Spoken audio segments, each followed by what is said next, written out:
Hi there. I'm Jenn Rice, and I am coming live from Naples, Florida. And I had meant to do a video on this a while back, all about neurotoxicity and basically, why some people are successful and others aren't. And I listened to this amazing lecture that was done by Bethany Jones. It was at a retreat in North Carolina that we had a couple months back. And I had been wanting to share what she went over, and I just hadn't quite gotten to it. But I thought today would be perfect because Monday is sometimes the hardest day of the week because we get hit from a lot of things, especially if you're at work. Maybe you have a bunch of things that were either left undone from the week before, or potentially a whole new source of stress or things that come about. So, one thing that she was mentioning was there's this whole science around, what we tell ourselves is really what we begin to believe. And that success is really hardwired, and it's made by the things that we repetitively tell ourselves. And I thought it was so interesting because she was saying that we hear no as a child average of about 148,000 times. So no, as a child, some more than others, right?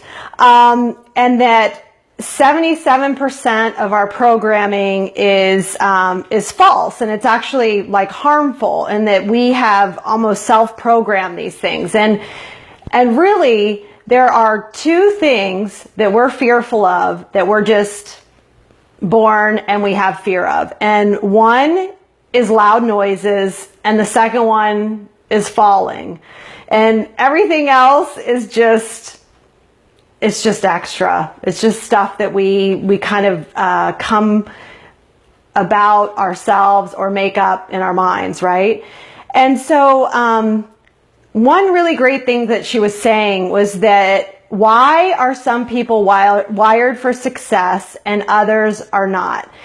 And she was definitely a proponent of wiring your brain with repetition. And she mentioned one app in particular, which I actually started 2 months ago. The app is called Think Up, and it's really good. So you evidently, and it sounds weird at first, but you record the affirmations that are written there, and you listen to it back in your own voice. And ideally, you would listen to this twice a day. So she did it, even her husband did it, and they noticed some changes over time, just in their overall attitude, positivity, outlook, everything else. So, when I hear that someone has success with something like that, I figure, what the heck? What do I have to lose? So I downloaded the app. You do record, like I said, your affirmations, and you can listen to them back. And most mornings, I play back the affirmations, and I try to listen every day to this, and I think it's been really helpful. So again, the app is called Think Up, and it's free. Now, if you want to record like a lot more, affirmations, you can pay a subscription. But I thought that was such a great tip.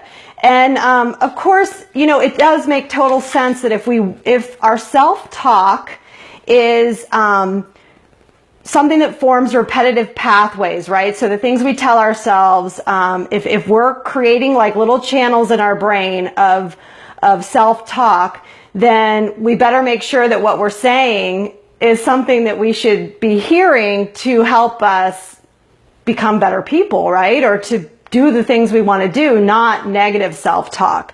So, I think that if you're interested in trying something new, and if you've tried Think Up, I would love to hear your feedback on it. I know some people that were with me at the retreat have perhaps downloaded and started using it. I've been doing it about 2.5 months, and I really think it's a fantastic tool.